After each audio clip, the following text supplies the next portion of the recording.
Hey everyone, I am Kim with Abundant Life Tarot, and this is part of the Hoodoo Tarot study. I will be going through the cards of the Hoodoo Tarot, and we will be doing, some comparisons to some decks that I have, just comparing the cards. We'll be looking at the guidebook. We'll be pulling from our own experiences, or at least I will be pulling from my own experiences from life as I, and from what I know about my family history as I go through the cards. And I invite you to do the same in your own getting to know the Hoodoo Tarot.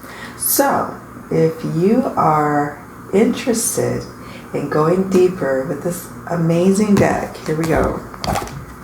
Stay tuned.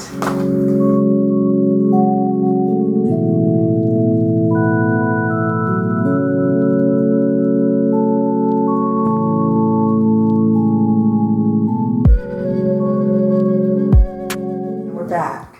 So before we switch camera angles, I just wanted to go over a couple of little details just to make sure I cover my bases. So as I mentioned before, this is a part of the Hoodoo Tarot study group, and it's an ongoing series that I've been doing, and a lot of the work that we're doing with this tarot study group is in the Abundant Life Tarot group on Facebook. So if you are into Facebook groups, into the Hoodoo Tarot experience that we've got going over here on YouTube, head on over to Facebook and join the group. There's just a few questions to answer. I only ask a few questions just to make sure that I'm trying to minimize any bots trying to make it through. But yeah, it's a great community that we're forming as we embrace a lot of ancestral work, a lot of work around some deep work with this particular deck. So it's exciting. I just wanted to make sure that I mentioned the study group because it's a cool thing we've got going. Now, in a prior tarot study group that I did for the Herb Crafters Tarot, I will be breaking down the majors. Now, I won't always from video to video do a full-on face-to-face introduction. I may just dive into where I have the camera, over my shoulder as I'm going through the cards. But since this is the first one, I just wanted to, like I said, make sure that I lay down the groundwork of what to expect. So I will be covering about 3 cards per video until maybe we get to the minors. But the majors, like for today's video, we'll be going through the Fool, the Magician, and the High Priestess. And, just depending on timing, it's usually 3. It's maybe 2 to 3 cards until I get through all the majors. I'm going to play it by ear on how I will cover the courts. But I'm so excited to be delving into the majors, and I will be consulting the actual guidebook that comes with the deck. What I've been thinking about is when I'm looking for decks for the tarot study group, I want decks that have a good guidebook that you really don't need to go and get a whole bunch of other guidebooks to be able to access the information from the deck. And there's nothing wrong with decks that you have to do that, right? But that's not what I was wanting with each of the decks that we feature in the tarot study. It's important that it has a decent to great guidebook, preferably great. So, now some people had mentioned there's no reversals, but from what I know about this book, or about this deck in this book, working with the deck, is that her meanings are inclusive of the whole experience. Not just the upright meanings, but the reversal meanings, all built into her card meanings and her card descriptions of each of the cards. So yes, there's no reversals mentioned in the guidebook, but when you start to read the guidebook, you'll understand like, oh, she's speaking about all aspects of that card, not just the upright meaning. So just, bear that in mind. I thought it was important to share that because somebody mentioned that in the comments on one of my past videos about the deck or the guidebook not having reversals. But yeah, to me, I still think it's a really good guidebook. And so I think we've covered everything. Let's go ahead and switch camera angles. I don't want to delay this any further because I want to make sure that we have time to just kind of meander through the cards. All right, guys, here we go. Okay, so we are now looking down at the Free Man. Let me bring that up here. The Free Man, which is the traditional Fool card. Okay, now you can totally read the Hoodoo Tarot intuitively. You could totally do a blending of sorts of intuitive reading with your book understandings from this, Rider-Waite-Smith system. Really any of them, like Thoth, and you can be able to do a full reading, right? However, what I love about the Hoodoo Tarot, let me show you, is this guidebook. And the guidebook, not only does it have some amazing spreads that I encourage you to check out and actually utilize because it will give you some amazing information. The guidebook is self-contained, and for tarot study groups, it's important for me to have a deck that we're going to be working with that we can be able to get alive. Pretty much all that we need from this guidebook if we were just getting started, if we were a new beginner. But if you're intermediate to advanced for reading, then this is plenty for you. Yes, there are no reversals, but if you understand the meanings of the traditional Rider-Waite-Smith, you will be able to look at the cards that are in the spread, the surrounding cards to the Free Man, because that's what this card is, the Fool, the Free Man. You would be able to see what the meaning is speaking to. Is it speaking to more of a reversal type of meaning? Is it speaking more to an upright type of meaning?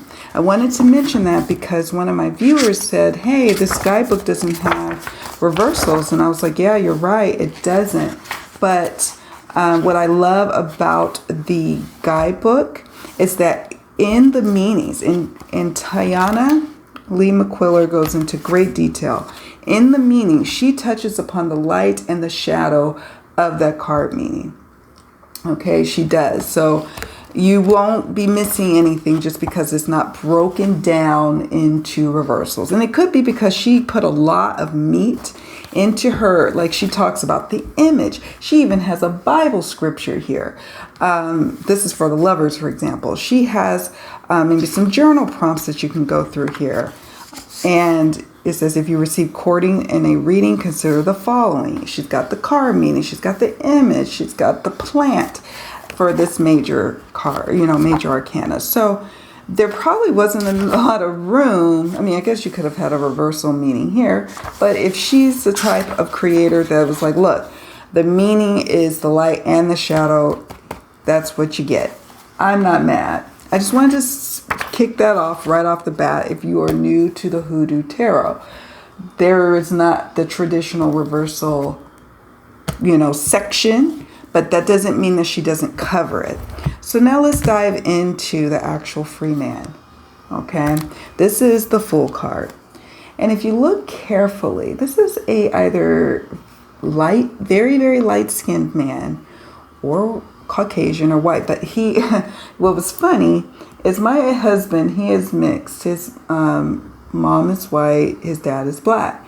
And when he saw this card, because I had it sitting out on the couch as I'm doing my Hoodoo Tarot daily draw I guess you can call it challenge in my Facebook group. He saw this and he was like, oh, that's me. So that told me, I'm like, okay. And this may sometimes be considered derogatory from back in the day. He would call himself a mulatto. Like, just like I have like always pretty much embraced calling myself black American. He is like, look, I'm a mixed race mulatto, and it's not necessarily always in vogue to either say black or to say mulatto, but that's what we are comfortable representing ourselves as when we are discussing our race. And in America, that is a big deal. Okay, so the free man. When I first saw this card, you guys, I got all kinds of emotional. And I'm going to tell you why. And I'm going to try not to get emotional now. So when we're first looking at the Fool, you see this is about someone who is going to take that leap. They don't have all the answers. They don't know if this is what they should be doing, but they're going to go ahead and do it. This is a new beginning, and for better or for worse, we're going to do it. We're going to leave. We're going to set out into the world, and we ain't going to be able to look back. You have that in the Afro Tarot. He's turning back and looking at us, right? He's looking back, but he's on his way to the edge. And it's interesting. I don't know if he's turning back or if it looks like he's going here and the edge is here. Sometimes it might look like he might have turned around, but anyways. And then here's the Tazama Tarot. Tazama African Tarot. Okay. All right. But we have here the Hoodoo Tarot. And this is a man, he's leaving the ward here. The free man. He's a fair man. And like I was saying, the reason why I was getting emotional is because when I did my ancestry a couple of years back, I discovered that, well, I don't know if I discovered it. I mean, I can kind of look at my mom's people and tell that they're fair-skinned, that there was some sort of racial intermingling happening. But I found out that, at least through her dad's side, I'm at least like 35% Caucasian, 35% white. And I suspect it's from my mom's father's side. And his, I would say, great-grandfather was very, very fair because his father was the slave master who impregnated his mom. And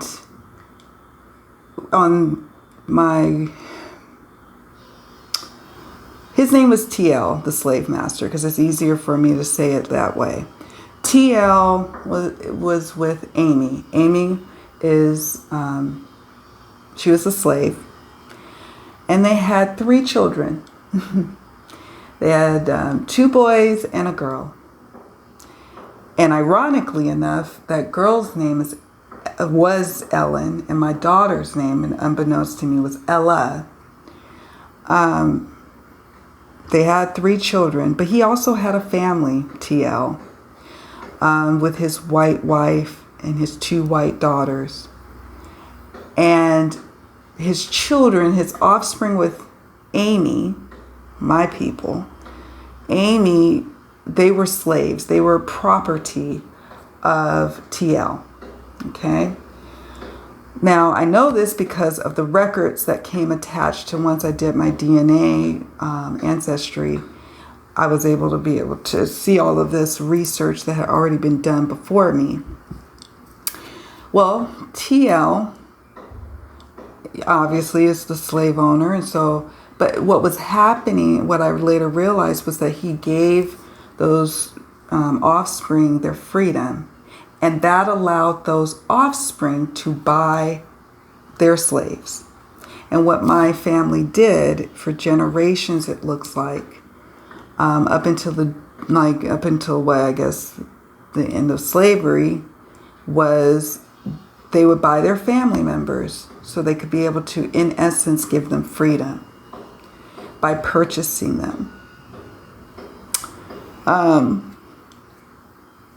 And so they did that for generations and generations.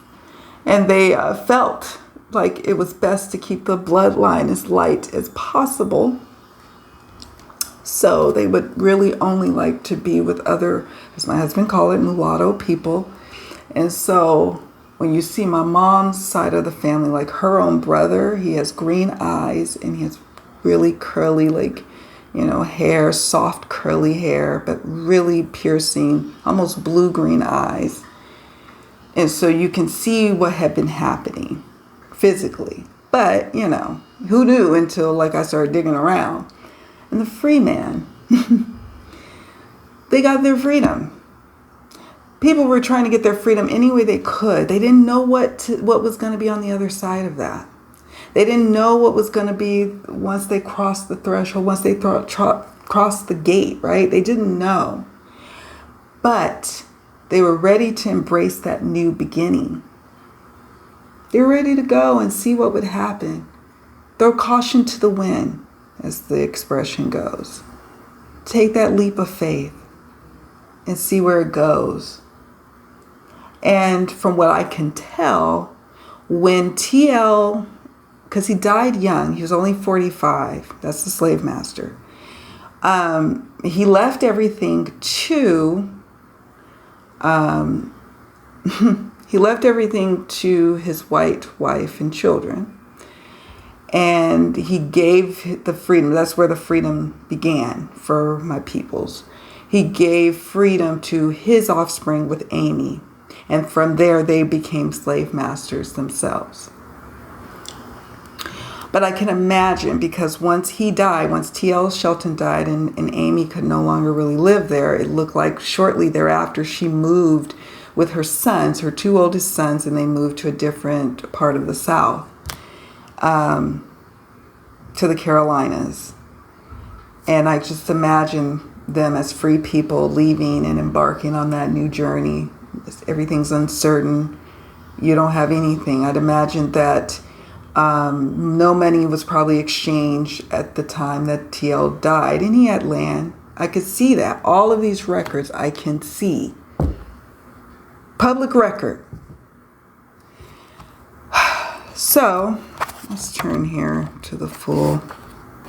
I like to show you guys too, like the guidebook, so you can get a feel for it. I knew I wanted to get the Hoodoo Tarot because I knew that it would speak to my family's personal history, and it did. Here's a Bible scripture, which for me, as I honor my ancestors, what I do is I read the Bible. I read scriptures. Am I a Christian anymore, like a declared Christian? No. But I knew how much that meant to some of my ancestors. Not all of them, but some of them. I learned a lot of colorful things as I delved into this spiritually and historically. It's been quite a soul-stirring journey, you guys, I have to tell you. All right, so let's see what it says here. It says, oh, wrong one. I'm going to grab this. It says the image, and the plant. Well, no, actually, let me back up. Let's read the scripture. It says, and you will know the truth, and the truth will set you free. It's John chapter 8, verse 32. Plant. Jimson weed. The image. A man is walking away from the tomb of Joshua John Ward of Georgetown County, South Carolina. Ward was the largest American slaveholder, dubbed the King of the Rice Planters. The man is carrying a mason jar filled with dirt. Who is this young man? Did he know Ward personally? Why did he risk being prosecuted for trespassing or witchcraft? Does he have a purpose at all, or is the man just plain crazy? Freedom.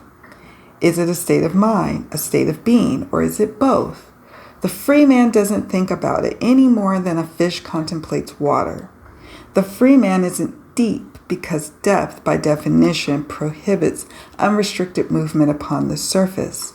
The free man was probably deep prior to the outset of his journey into the unknown, the unfathomable, and unpredictable. Or he wouldn't have had the wisdom to know that the concept of safety is an illusion anyway. Because it is. You gotta sometimes take that leap. You know, you gotta. You don't know. The unknown is uncertain. But you know, it's more painful is to hold yourself back, to have a reversal moment. It just came out in reverse. The free man has seen many people get beaten by life, or in fact had no life at all because they were afraid to take a few risks. He has heard many people say one day regarding their dreams and heard way too few todays. He has conversed with talented acquaintances that felt more comfortable dwelling on abstractions and distractions than investing in their potential. The free man is tired of being so deep, so calculating, so restricted, and so dead. And that was Amy and her baby's experiences, her young boys and her daughter. And they went off and they left the old plantation and embarked on a new beginning where they end up having more, their own offspring, and those offspring had more, and so forth and so on. And it's like me today, where I said, I don't know, but I feel dead staying here where I am. And so now in 2020, I'm going to make the decision to leave. I'm going to take that leap.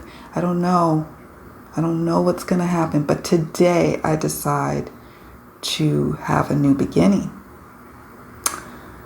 The free man.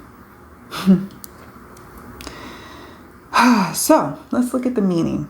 And I think what I'm going to do, guys, just so you know, is some videos will be able to breeze through, I would imagine, maybe get 2 or 3 cards in there. And sometimes, like today, we're going to stop at the Magician because this is not the Magician. Oh my God. I'm getting excited about the Magician. Look, I already have them over here. I'm looking at them. The free man. I'm getting emotional. I'm like going to have to pull it together before I move on to the Magician. So we'll stop after this one. But going forward, I'd imagine some of them will be able to get at least 2 or 3 in a video. All right, so let's get back to it. The meaning. I'm just going to read some excerpts. It says the free man is a card 0 because 0 is not a natural number since most people normally don't start counting with 0. Likewise, the free man doesn't count in situations that demand subservience to conventional wisdom or the status quo.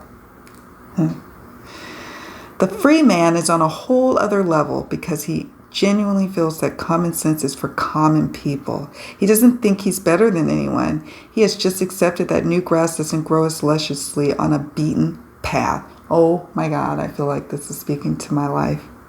The free man is definitely foolish to most people who encounter him because he appears to be reckless and immature. But such assessments are only relevant when gain or loss is the focus. The free man doesn't exist in the space where those thoughts flourish.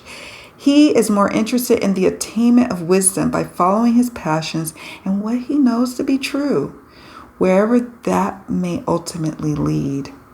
The free man has what every great root worker has always had, the courage to follow their calling, despite the possibly dire consequences, and an unshakable faith that made that courage possible.